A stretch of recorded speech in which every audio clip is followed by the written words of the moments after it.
Howdy, hackers, and welcome to another episode of FairLight TV. This one is good. I'm so excited to share this with you. Today, I have spent 3 hours with the Sarge, Joachim Ljunggren. We had a fantastic talk for 3 hours. And to be honest, I don't think we can kind of show you that in one go. So we will have one chunk where we have the interview part with Joachim, and then we will have one chunk where he shows his modus operandi, or how he works. So if you want to know more about Joachim and his work and his history and his background and all of that, this is the episode for you. If you're also not you should be interested in both, but if you're also really interested in how a professional graphician works, somebody who is super skilled in making stuff on the C64 that pops out and wins competition, then I'm afraid you need to wait until next week. But then you can watch this one till you learn more about the guy. More over to the interview with the Sarge.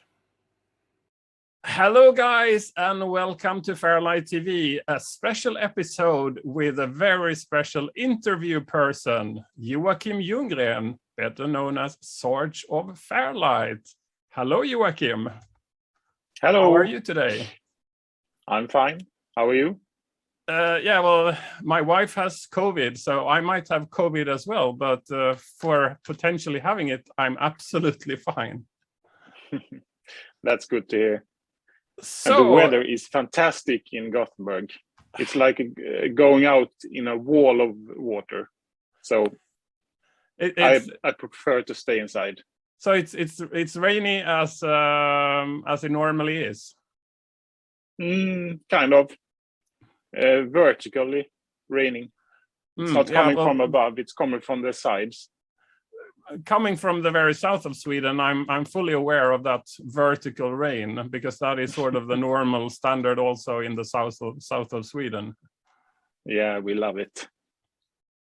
So I'd just like to show my background first. That is the picture bodies drawn by the Sarge and Michael of Pretzelogic. So the cat fan is Joachim, and the dog fan is Mikael. A very nice picture. That won some of the competitions, right? Yeah, it won the Fondot 20 edition, maybe the Christmas edition. Cool. Very nice party, and we won. Was that a physical one or? No. Part of it was physical. I think there were 10 guys maybe in the. It's in a old church or something on Gotland. What it's called? Yeah, Gotland. Gotland. Yeah. Gotland. Yeah. I did my military service there, so I'm not a very big fan of Gotland. I'm basically the only person I know who doesn't love Gotland. I've never been there, but it seems very, very nice. And it's a place in Visby in Gotland, so looked very cozy, and those guys did a tremendous job doing that party. So it was an honor to win that competition together with my friend Mikael of Pretzelogic. Cool. So I mean, we do have a connection with Gotland, because one of our members, his parents own Snick, which is the conference center and kind of tourist place just north of Visby. So that is a potential place for a future FairLight party, I would imagine. So. Oh, sounds nice. Yeah, I guess it is. I passed by the bus when going to the military service, which is up north in Gotland. Yeah. Let's skip the bad parts, Gotland, and let's go into your history. So when I read up, as far as I understand, you are the current active member who has been in the group FairLight the longest. Oh, is that true? Yeah, you joined later. I joined in December '88, and you joined Oh, yes. earlier in '88, right? Yeah, that's true. That's a long time ago. That's what? How many years is that? 30. 33-ish or Oh my God. 34 now.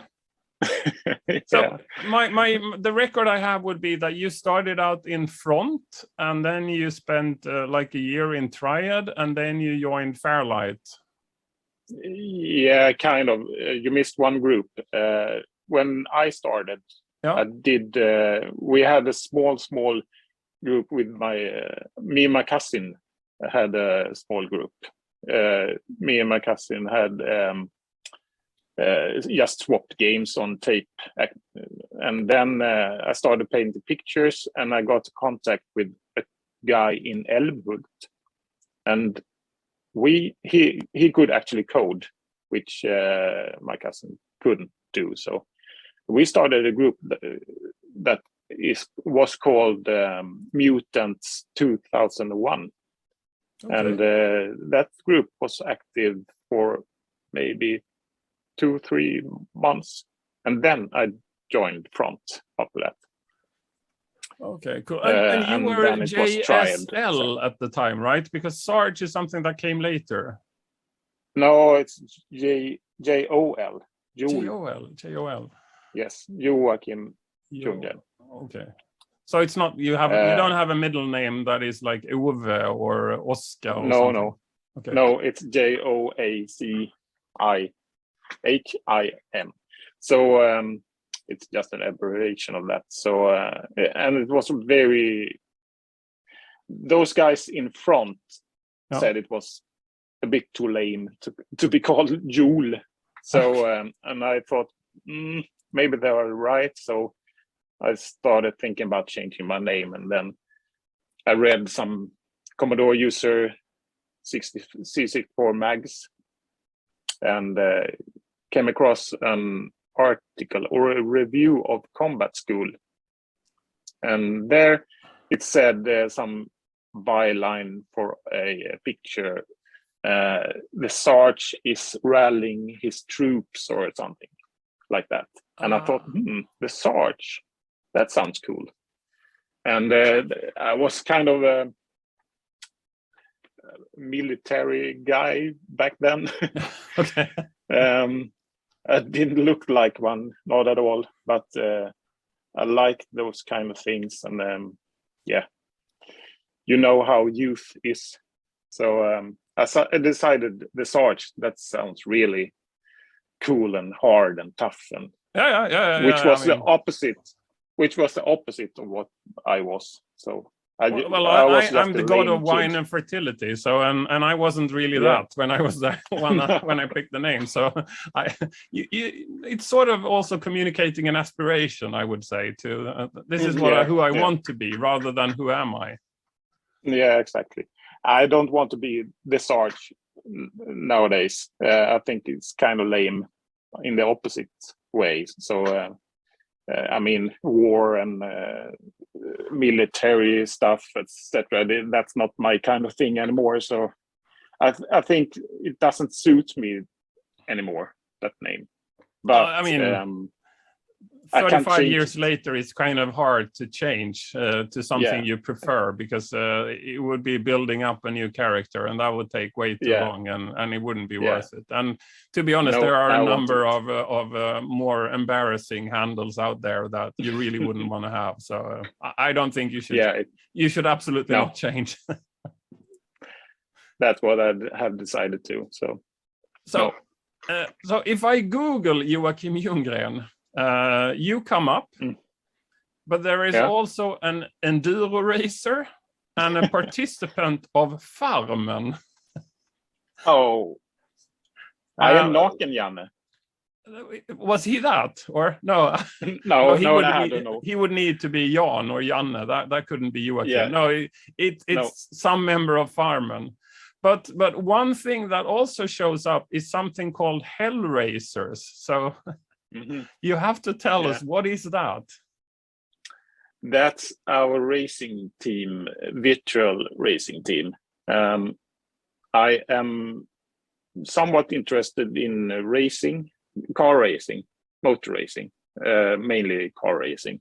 I do watch a lot of Formula One and GT racing, etc. So I have always liked those kind of games from the start. I mean, pit stop and pole position and those racing games on the C64 and the arcades was amazing back then. So, and this has evolved into something which is very realistic these days, with the computing power, etc., that we have. And you can actually build a racing rig in your own home that becomes pretty close to racing a real car. So this Hellraisers team is our team of Swedes that has gathered around this name and do some endurance races and short races together. And we hang out and have our own graphical identity, which I have done and painted the cars, etc. And we do some league racing and some endurance racing. Endurance racing can be up to 24 hours, where we swap the drivers after 3 hours maybe and drive through the night. So that's mentally and physically really exhausting to do this kind of racing. So yeah, that's our racing team. It's a hobby project, but we are racing lovers. But you're only doing it digitally. Because when I saw the first pictures, the picture was so realistic. I was absolutely sure that this is a real thing. But then looking closer to it, I realized there is a catch here. It has to be digital, right? Yeah, it's digital. The cost of doing real racing is astronomous, so no one of us can afford that. So it's digital, yes, just a subscription service that you use for racing this. Cool. You look really mean on the webpage. One of those. Yes, that's how it should look. Yeah, when you're that's one of the more Sarge looks I've seen of you, actually, to be honest.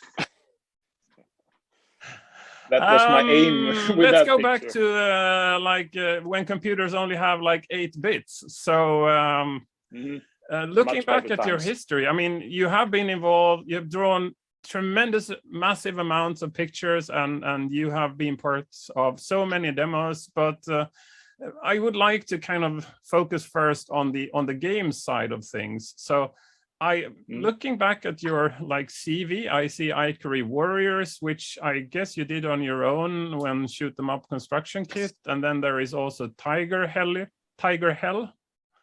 A bit of embarrassment there that the Triad elephant is jumping on the FairLight logo. And then you did Twin Cobra with 801 DC. Yes. I think I did all those games when I was in Triad. That's why Triad triumphs FairLight. And it was not my idea. I think it was Janitor or 801 DC's idea to have this elephant jumping on top of the Triad logo, pushing the FairLight logo down or something like that. And then it's that hip hop Gorbachev sample from what was his name, that old TV host, doesn't matter. No, he's dead now. Doesn't matter. Oh, okay. Well, actually, the Twin Cobra, in the scroller, it says the Sarge X Triad. So I guess Twin Cobra was done sort of in the transition phase. So, but probably. As I have it, you joined FairLight in '88, but more specifically, do you know when in '88? No. Before Unfortunately, December, no. at least, when I joined. So you are the older member here. I didn't know that. That's great to hear. Yeah, you are the senior. Yeah, truly the senior. And then you teamed up with FairLight member Fredrik Karl, Gollum, to produce 2 games. The first one was No Mercy, and the other one was the Rubicon. So we should talk more on Rubicon, but let's just talk about the collaboration with Fredrik. How did that start and all of that? I kind of have some vague ideas about this. I don't remember much, but when I was in Triad, I did these shoot 'em up construction kit games, and I think the rumors got spread that this guy wants to do some real game sometimes, and then I think it was Strider maybe that contacted me and said, "We have a Gollum who wants to do a game. Do you want to do the graphics?" And I, of course, said yes. And then we had this No Mercy game going. That's how I think it was. Memory is very vague on this. So basically, you joined FairLight to get part of to get access to Gollum as a game coder. That was sort of the driving force, or no? It was more like I have more contact with FairLight than Triad. No. Now when we are doing this game, why don't I join FairLight instead of Triad? It was more like some kind of yeah. I think my friends are in FairLight instead of Triad now. And it was, I remember after Ixion quit the scene, Triad kind of fell apart a bit. And I had a lot of contacts with Ixion. And then 801 DC and I did a lot of stupid things. And when he sadly passed away in a plane crash, my closest friends was gone there, and I had a lot of contact with Gollum, so it became natural to join FairLight. I don't think I did much for FairLight in the beginning because we were so soaked up with all the work with No Mercy and later Rubicon. So I remember feeling a bit guilty that I stopped releasing pictures. I released a lot of pictures for Triad, and then joining FairLight, and nothing came out. So I did that young love picture, the female on the bridge. I think that's the first FairLight picture I released. I'm sure you can have Torsten paste that in so we can see that one. So Torsten, somewhere here, just pop over that picture. Nothing great to talk about, but I felt I had to do something. I felt Strider breathing down my neck. Yeah, I know what that is like. Don't want to mess. Yeah, don't want to mess with Strider. And I would imagine Hobbit actually being in the group at the same time. So he was also a graphician, and he's still formally a member and less active than you are. But it's just that I don't think we have managed to kind of channel his work to some sort of demo. We are a bit lacking the programmer capabilities at the moment. So we can do more music and graphics than we can actually kind of make demos, which is a bit sad. So yeah, that's true. All right, but we have to talk about Rubicon because every good episode of FairLight TV contains a bit of Genesis project flagging. So let's go down to that. Oh yes, seeing that cracked by Genesis project. I don't keep up at night thinking about that anymore. No, but we need I to don't keep think I up cared. appearance. We need to kind Yeah. of still pretend that we are really annoyed by them. And Yeah, of course.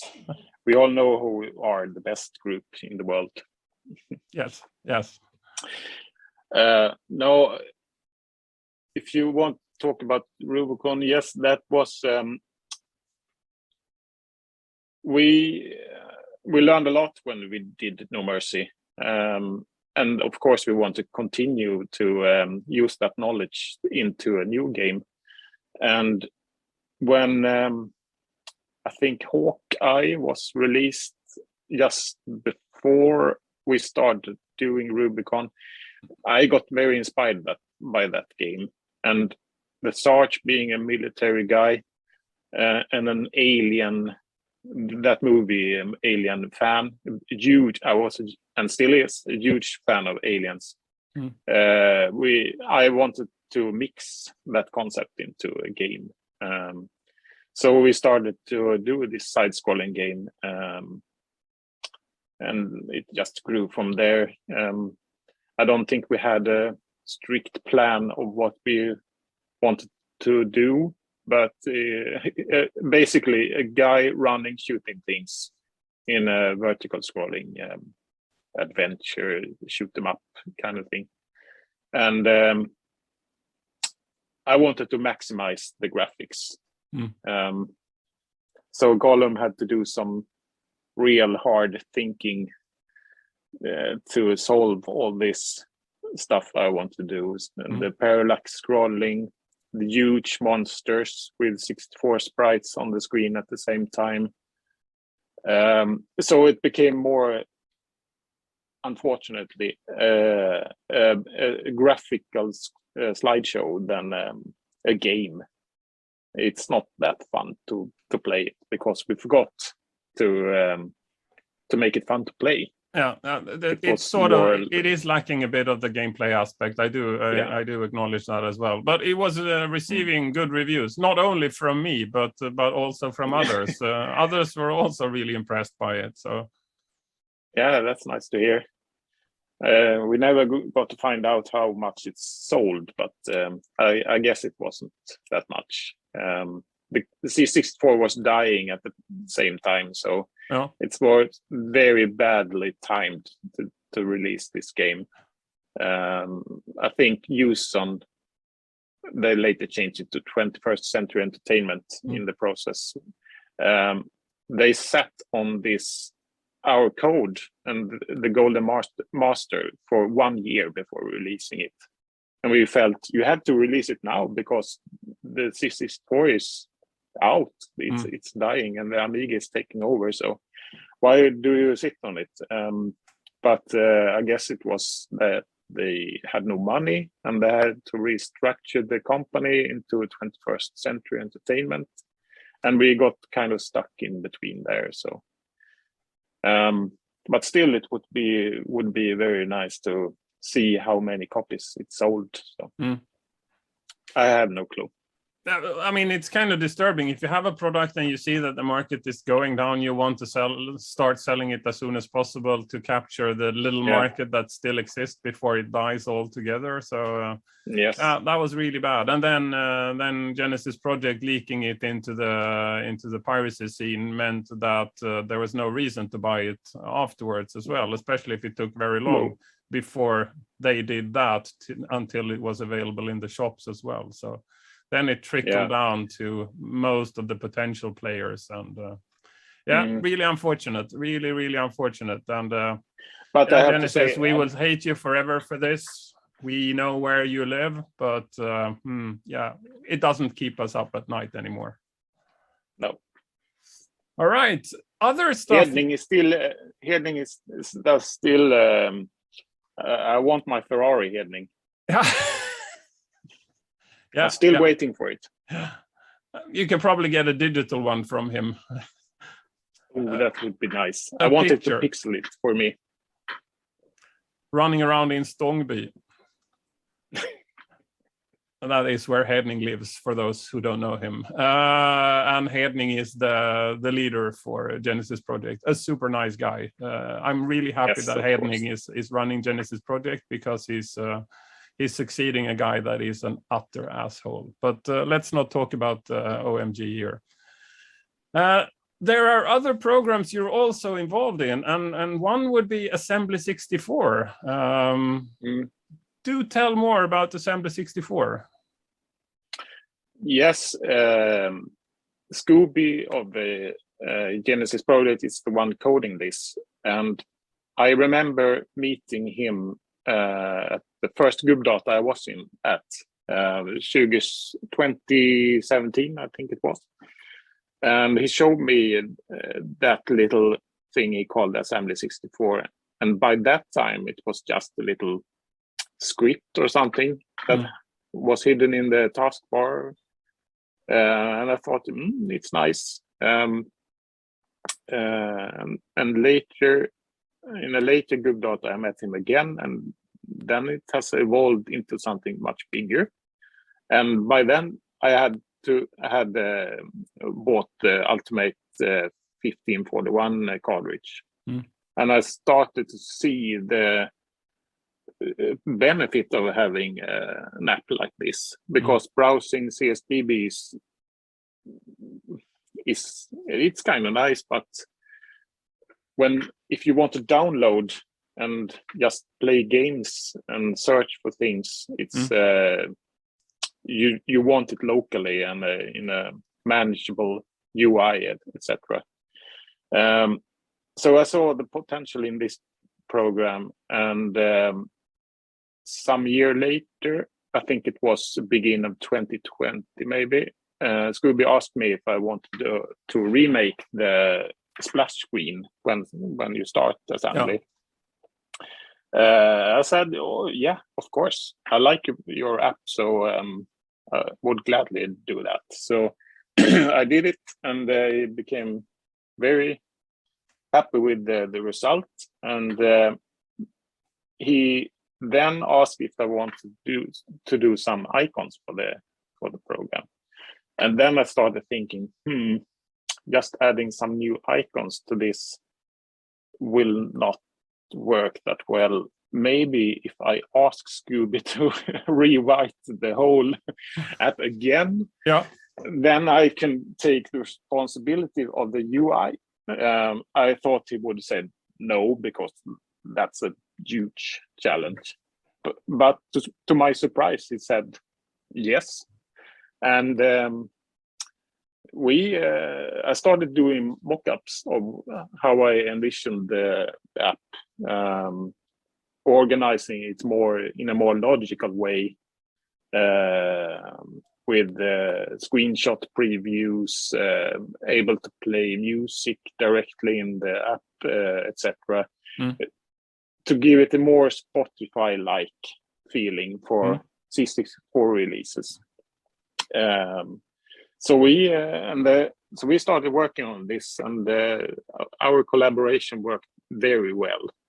He is insanely quick with solutions and coding and implementing stuff, and I have to work that way. If I have an idea, I can't wait for 3-4 months to see it implemented. I have to see it implemented next week or something. Otherwise, I got tired and non-interested in the stuff. So iterative. So you have an idea, the coder implements. I know last truck stop, there were versions coming like every few hours, and that was really impressive to follow. So, but still on Assembly 64, if we take one step back, for those who don't know the program, it's a program that you have on your computer that downloads your bigger computer, the Macintoshes or the PCs, or I'm not sure if it works on Linux as well, but you download sort of a full repository of C64 stuff, and then you have it locally, and you can select sort of what you want from the general archive. And if you have an Ultimate 64 or an Ultimate 1541, you can also push and launch the applications locally on your like your native C64 from the bigger machine. It is super convenient, and to be honest, if you don't have Assembly 64, that's a program you should download and implement immediately if you are even the slightest interested in C64, because that is sort of the most convenient way available to access C64 software. Yes. Fair summary? Yep. Cool. Perfect. Cool. So full screen graphics. I'm sort of thinking that Torsten could push in sort of a little slideshow with a number of pictures. So we just lean back and and have him do that.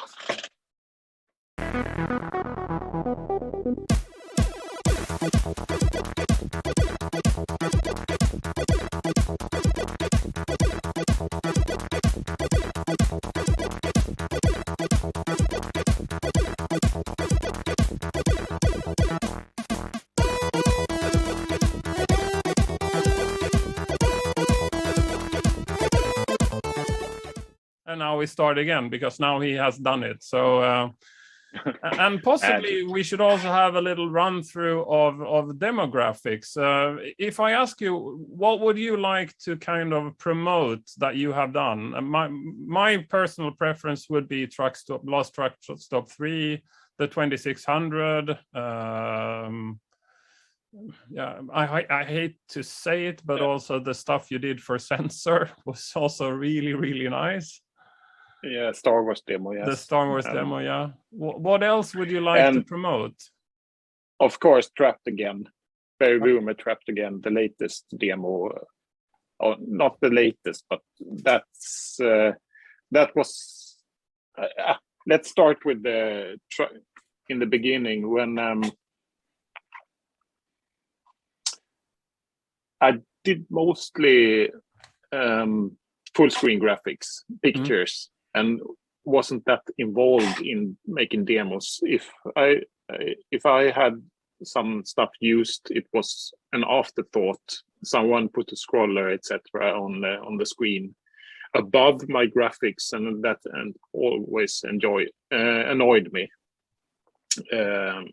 So I had a hunger to do some demo stuff, but never actually got to do it properly like I wanted to do it. So and then I quit the C64 scene, or I paused it, and I came back in 2005 and did some pictures, and then I came back to the scene for real in 2016 or something, and then we did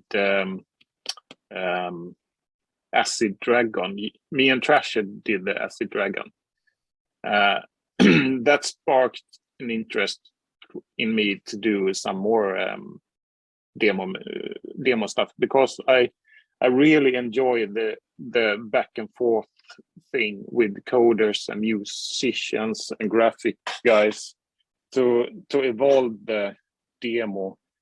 It's like taking a clump of clay and molding it, and let's see what came out of it, and let everyone in the project bloom and bring stuff to the table for each project. Yeah, that's when they become good, because if they're driven just by the coders, it could be like techno porn, and that interests one category of the audience. But the more graphic rich stuff, without being slideshows, but the graphic rich product tends to be more appreciated, as per my experience. And Lost Truck Stop 3 for me is a very good example of something that is rather graphics rich, but that was so well received by everybody, I would say. Yeah, that was amazing product. Pantaloon is so quick to bounce back stuff that he has done. So it worked wonders with me. I think that demo started something that made me realize I want to do much more of this stuff. Just because of the quick back and forth. stuff, and he had a lot of routines and stuff he had coded, but they were not finished, and he sent them to me and asked, what can we do about this and this, and how can we make them fit into the demo? Because after the intro in Last Truck Stop, we really didn't have much of an idea how to fill up disc side 2 of that demo. We only had an idea of how to make the intro, because that was going to be a remake of the Last Ninja 3 game in a 2019 style. So I like that he showed those unfinished routines that I could later adapt and make them fit into the demo. And a day or two later, he has implemented those stuff and put it into the demo. And we said, yes, it will work, or no, this doesn't work, etc. Throw it away. So that became a very dynamic product too. So I enjoyed that very much. Yeah, we all the group kind of followed this on our internal Slack at the time, and yeah. My only contribution was that I saw genitalia there that I thought you should patch away, and you don't remember? Which part? No. The intro. There were parts that I thought looked a bit offensive. So, but then you patched in a Bacchus symbol somewhere there in the graphics. It was a symbol I had never seen before. So that would be something, a little hidden Easter egg for you guys. Look at the Last Truck Stop 3 and see if you see a Bacchus symbol. But you need to Google Bacchus symbol first, because nobody knows what that would look like. So, and I had no idea before. And I can't say I remember now. I would know it when I see it again, because I know where it is in the demo. Yeah, I remember this. I like to hide stuff in demos, small details. I do that in client stuff as well. So yes, we are going to get to that point now, because we would have Torsten show demographics. Before we leave demos, or I have to say this working with Trap in Trapped Again, that was on the level of working with Pantaloon, or even an enhanced version of working with Coder that is so dedicated to make this demo the best demo ever.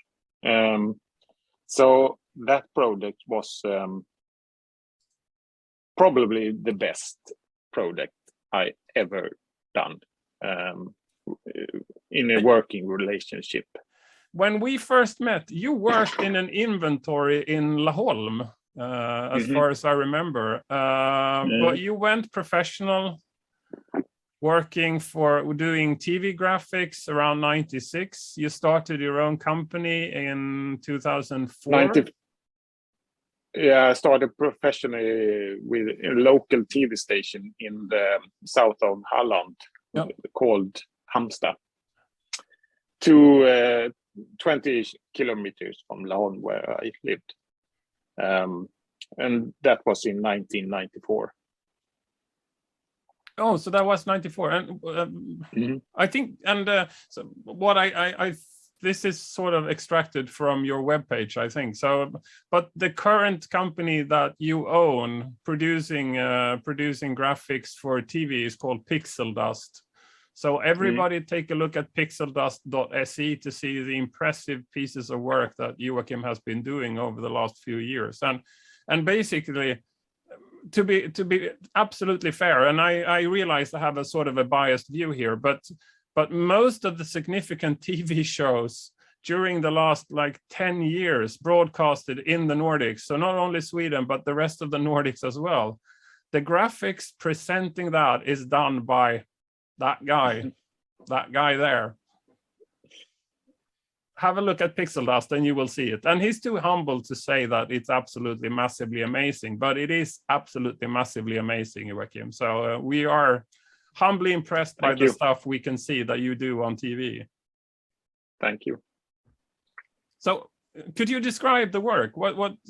How do you get by, like doing something for Gladiators or Dances with the Stars or whatever they're called? The TV business works like if you have done one good project before, you get reputation and can do the next one, and then you build from that. So it's just to get the foot into the door, or whatever you say. And then you have to keep the client happy and do as well as you could within those budget boundaries that we have, which has become increasingly decreasingly lower and lower because of YouTube taking over the advertising space nowadays. So yeah, that's how it works. And sometimes you get to do something that you really like. Sometimes you get to do something you don't like so much, and I think that spills over into the finished product, how it looks. I've done some really fun projects like Uppfinnarna on TV4 that aired a couple of years ago, and I got totally free hands to do something within a crazy inventor theme. So that was fun to do. It's a huge risk to do these things too, because you spend all that time making weird ideas, and then you just show it for the client, and it has already eaten up all the budget to get this far to be able to show it. And then they can say, yes, we like it, or no, restart, or begin all over again. So it's a gamble. So it's up to you if you want to gamble or play it safe. So, but it's really nice when you can gamble with this project, and knowing the clients want to take the risk of making something unique. So those projects is the ones I really like. Well, are you responsible for all of it, or how does that work? Yeah, usually I get involved when it's a blank page, when they're starting up a new project and they want to have a identity of the project that is easily recognizable. And so that means new logo, the colors, the theme, the packaging of the whole stuff, etc. So yeah, usually it's a blank page. Well, I mean, Uppfinnarna was totally new. That there was no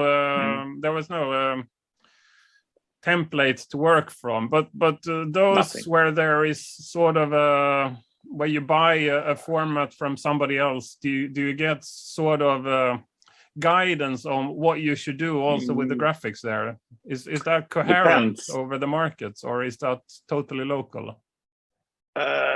Depends of the format owners. I know Mästerkocken, MasterChef, those are the ones that has the most tight guidebook that you have to follow. And some other clients and format owners doesn't really care,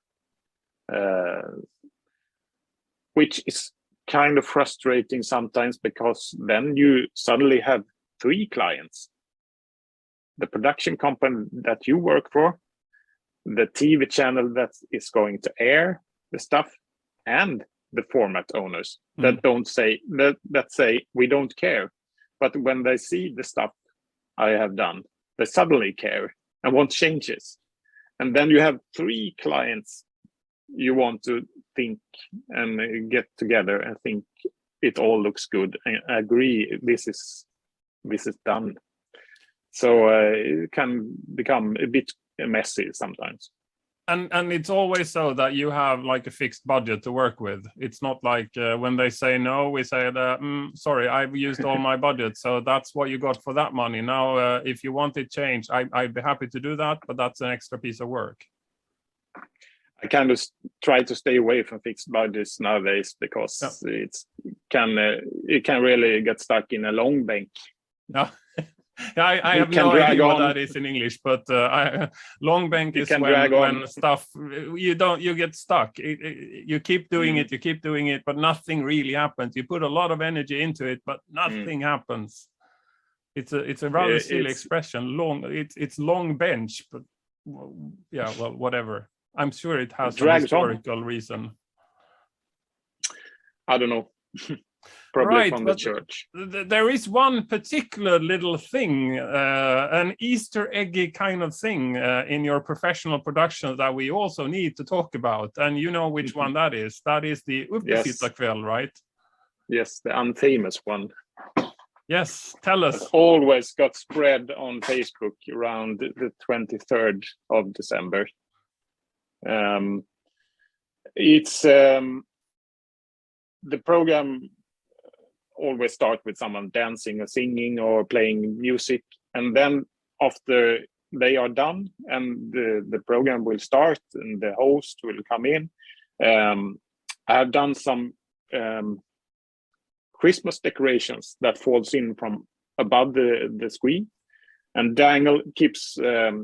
falls in and dangling like this, and on all the Christmas decorations that says Bingolottos Uppesittarkväll. But on one Christmas ball, what is it called? Yeah, I think so. I don't have any better word for it. So no, there I have put in a small Commodore logo in the reflection. It's always nice. It's not really easy to see, but if you know where to look for it, you will notice it right away. Amazingly, this has been airing for 6 or 7 years, and the client has never got back to me saying, you have to remove that, what the fuck is that?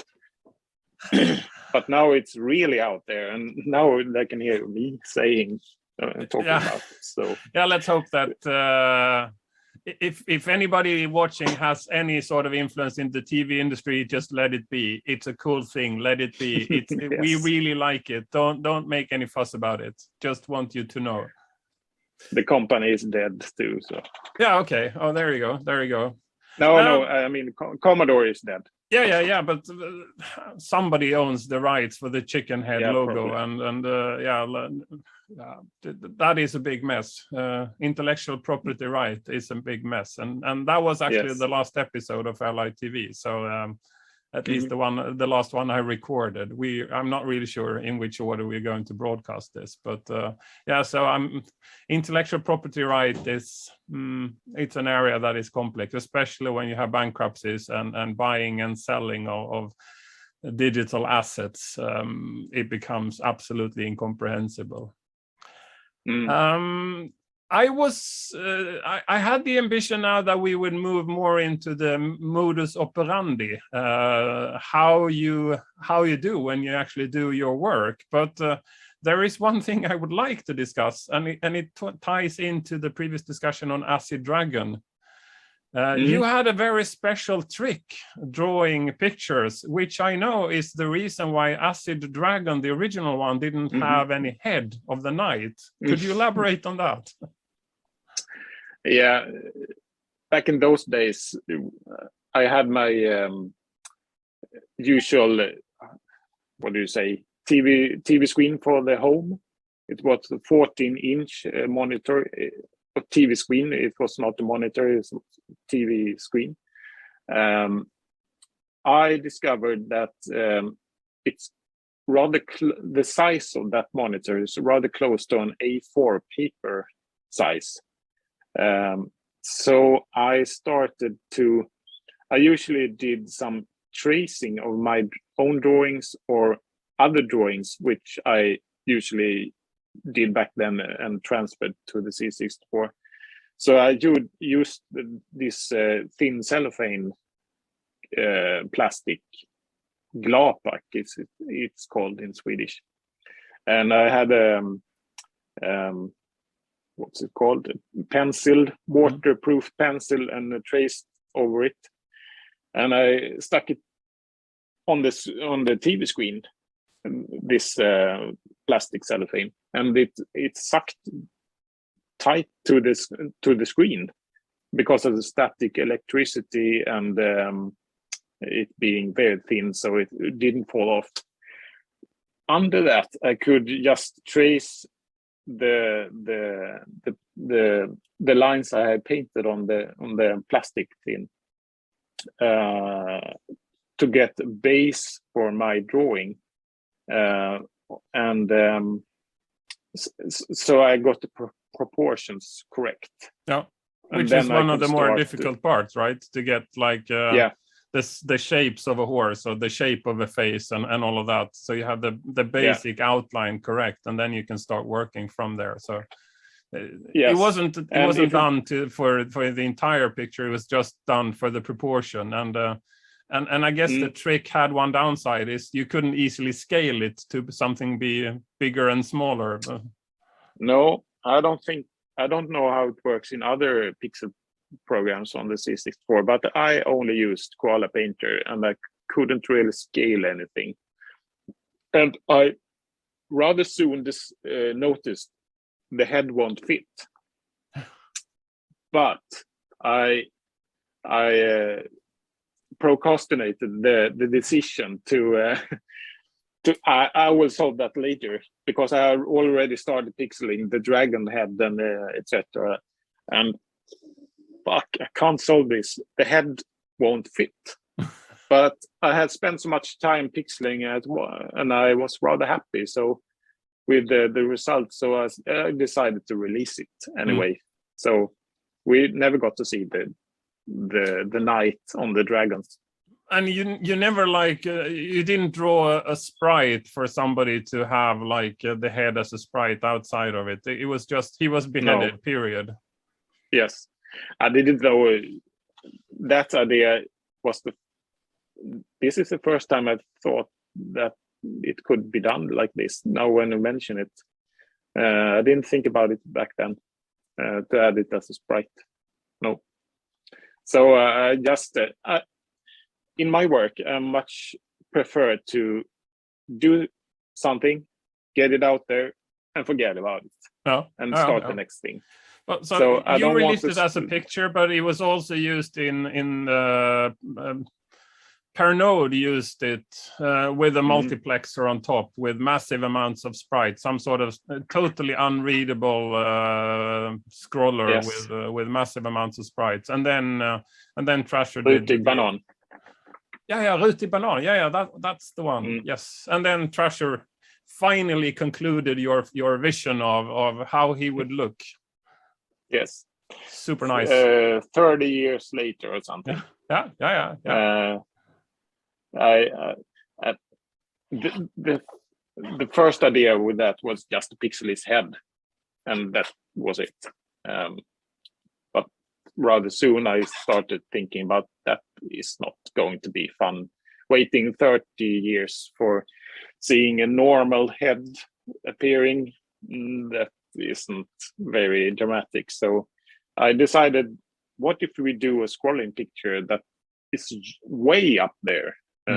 Big head and lots of weird stuff. That would be much more funny and make the idea work. So that's what's happened. And then, of course, it keeps on growing and growing. And we added some high-res.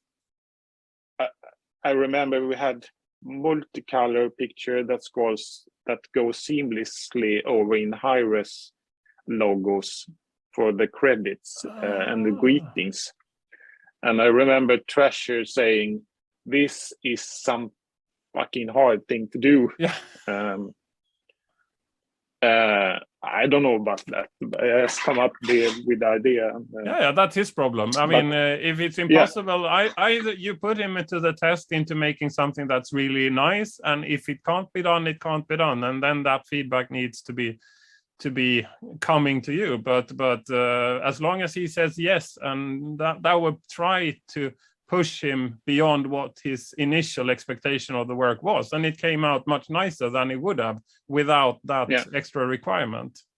I love that one. That was keeping something that should have been done a little bit more with and completed with extra everything. That was super nice. I do really like that. Yeah, that was my first demo from my comeback. So that was the one that sparked my taste for doing more and more and more.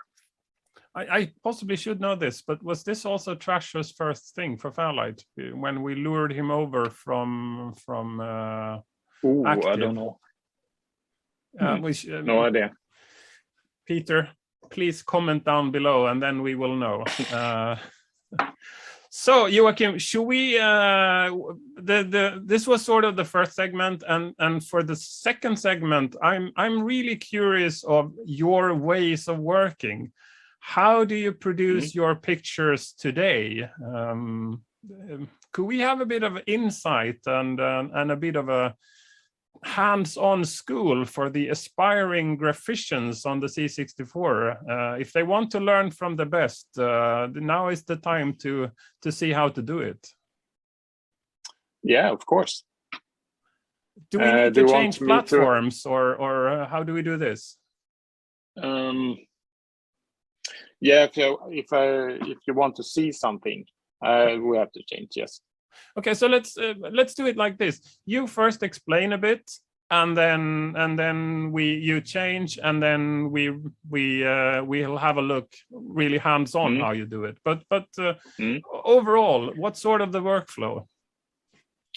I have this thing that we call picture of the day challenge that I do since 3 years or something. I have to do one drawing each day, and do it with a friend, and we send it to each other each day. Nothing will get in between not sending one. So it's Christmas, you have to do it. It's New Year's Eve, you have to do it. You're sick with 40 degrees fever, you have to do it, etc. And this has been going on for 3 years, I think. So it's up to a bit over 1,000 pictures. I think all of my pictures since I think, when did we start this? Yeah, three years back or something. All my pictures that I have done the past 3 years are based from that challenge. And it's very rewarding because you learn a lot. You learn to be quick. You learn to find, how do I find ideas to be unique? You can't just paint a hand 10 times and send it. You have to alternate between stuff. So usually I pick one of those images that I have done the past month, and I pick it because I think this will work, and I pixel it. And it's a good motive. Maybe it will do reasonably well in the compo. I won't end up lost. And then I just start to have it's kind of the same process like before. Those pictures are done on the iPad, painted with a pen, sketched out, trying things, and that I use as a base for my pixeling later. But I don't have to use the cellophane anymore. I just export it as a PNG and start pixeling in Pixel or Photoshop. Yeah. iPads, that's a very expensive cellophane. Yeah, but it's very good. And you can zoom, it's which is well a cool worth thing. the money. Sorry? You can zoom, which is a cool thing. You can shrink it as well, so it fits inside the screen. Yes, exactly. And that's so basically it's kind of the same process like before, but it's much more flexible. And of course, nowadays I don't copy anyone else other stuff because it was a lot of redoing commercial pictures for games back then, or dragons, etc. That made me learn a lot about lighting, color choices, etc., composition, etc. But now I have to stand on my own legs, and it's not allowed to send in some other stuff that I have just pixel to composition to compose anymore. So it has to be unique from the start to finish. Yeah, I mean, that makes a lot of sense, because otherwise you're sort of only, if you make a C64 representation of something that is already available, that is just converting it to the platform rather than original work. So back in the 90s, most of the really good pictures were sort of copies of, what's his name, Boris Vallejo or something? Like a Dungeons and Dragons style with girls with minimal metal bikinis and guys with also minimal clothing, or big armors and big swords and big dragons. Exactly. Usually when I do this,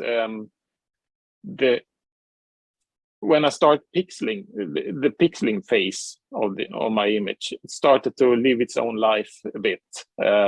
So it may have looked one way on the iPad, but when I sit and pixel, I zoom in and decide where every pixel should be. It starts to happen. Things started to happen. I think it becomes like, whoa, what happens if I do this, or if I change the color to this? So it evolves a bit. So some stuff happens between the original sketch and the final product that is done on the C64. So it's a dynamic process. I don't want to say that this is exactly how it will be, because I want it to live its own life, and it always benefits from having an open mind about my image and changing things. When I start, that feeling of changing things starts creeping in, and I think when I see I need to change this bird, for example, in Killing Spree, that image that won Good Data past year, the bird looked completely different.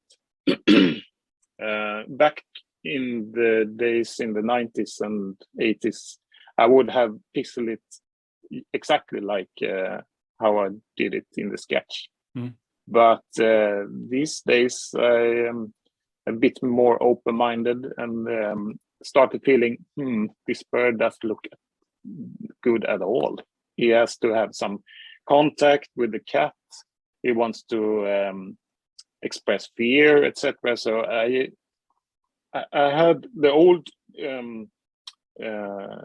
bird done.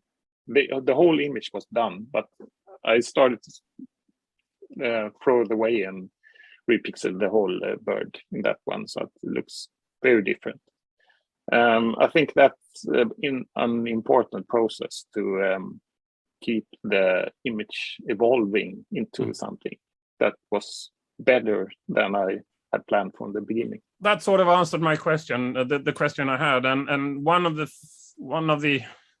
for us who are not graphicians, I never understand how you do it. If you sort of see the picture in your head, the final picture in your head, and you just reproduce it, or if you have a vague idea and you start working on it, and it will be what it will be. And it sounded like it's more the second option. It's a purgatory. It's like going through hell. It takes a lot of effort. Sometimes even sleepless nights, because I want to do well. I want to win. Yeah. So I spend a lot of time on this. But it's very rewarding. And I know that if I don't do this, I would be so disappointed in myself. If I don't try out those ideas I have that I knew would make the picture better, I would be very disappointed in myself, and couldn't live with that really. So I have to explore. All your scene activity would be on the C64. I know you had an Amiga, and I did actually receive a few of your pictures back then. Natasha Kinski, painted in Deluxe Paint, is one of those I clearly remember. But you didn't do any scene related activity for on the Amiga, right? Yeah, I did some, but I was very disillusioned by the Amiga. The C64 is really my thing. Oh. Something got lost when I do the Amiga. It's not really that challenge I am looking after that I want. So I didn't knew it back then what the problem was, but I think you can see it in those pictures that I have done, that the passion is kind of lost or something. I don't know. I have done a couple, maybe 25 images or something, and sent it to other groups. I think some are released, and Andromeda released something, etc. Memory is very vague on the Amiga part. The piece I wanted the piece I wanted to go to would be if you have like on the PC where you have an basically unlimited number of colors and basically an unlimited number of pixels as well. You would imagine that like the effort is proportional to the number of pixels and number of colors, because the options are so wide. Whereas on the C64, the problem is basically the opposite. Because there are so few colors and because there are so few pixels, you have to make it really, really professional. And unless you know all the tricks in the book, it's very difficult to make something stand out. So which do you think it's more complex, the unlimited opportunities or the limited opportunities? The limited, because pixeling on the Amiga or PC, it's of course the art itself, the motive, the composition is always a challenge, but on the technical side, to get it to work is a huge challenge on the C64, and not really a challenge on the Amiga or PC, because you can just spray pixels and colors everywhere and it will work. That's the part of a C64 image I like the best, or no, it's not a part, a stage. The final stage of making the C64 ready for release takes a lot of time, and that is the optimized part, when I just examine every char space and decide, I can fit another color in here, or because I only use 2 in the background color, there's room for a third, and getting that to work with the background and the object, etc. That's a Zen-like process, just sitting and optimizing. It takes several hours, many hours, but it's so rewarding. And just changing a pixel here and there and the difference can be huge. Mm. From looking half finished to very optimized. So that's a stage I like very much. But if you look at the stuff you drew back in the 80s and 90s and you compare it to what you have done after your return, what are the key like new techniques or new learnings that you have kind of gained that make your pictures better now than they were before? Apart from being basically a better painter than I was back then, I'm much better now. It's how I use the colors and the gradients, the dithering techniques, how to push the image into something that I thought wasn't possible, spending the time on it. Back then I did 2 pictures every weekend. Now I cannot do that because 1 picture takes 50 hours maybe to make. So it's time spent on it. And as I said before, I was much back then that I have done this part of the image. I have done this arm, hand, and it's done. I don't want to change anything. It's done. Nowadays, I start to look at the hand very critically again and see details. And if I think the hand really sucks, I will redo it from scratch again. That's also a huge difference from back then, because I thought, this is done, get over it. So I am much more critical of my own work today than back then.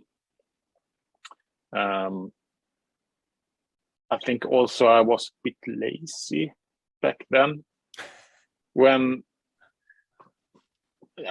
I saw the problems in the image, but I didn't fix them because I want to go to next project. Right.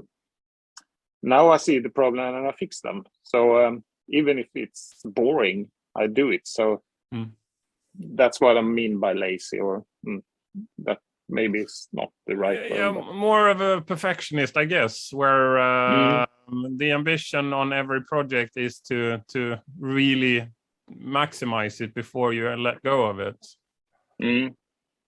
Exactly. So, I mean, looking at the number of active players or number of on the competition, who would you say would be the ones being your toughest competition in compos on parties? It's the usual ones that's always up there that I am totally afraid of. It's unfortunately Mirage doesn't do much these days. He has his games, and now they're done. So I hope we will start doing images again. Archmage, the same thing. He doesn't do much these days, but I really love his stuff. Veto has his own thing, do his games, and now that Sonic is over, and I think he has something else. Yeah, that Dungeons and Dragons game. Oh yeah, Veto. That's Oliver, right? Yes. The guy doing Jackhassers, the graphics for Jackhassers Dungeon and Dragon game. Yeah. Yeah, so I hope when he's done with those games, he will come back and enter compos. And then of course Electric, Facet, Joe. Oh, I'm afraid to forget someone. Of course, Mikael is a tough one.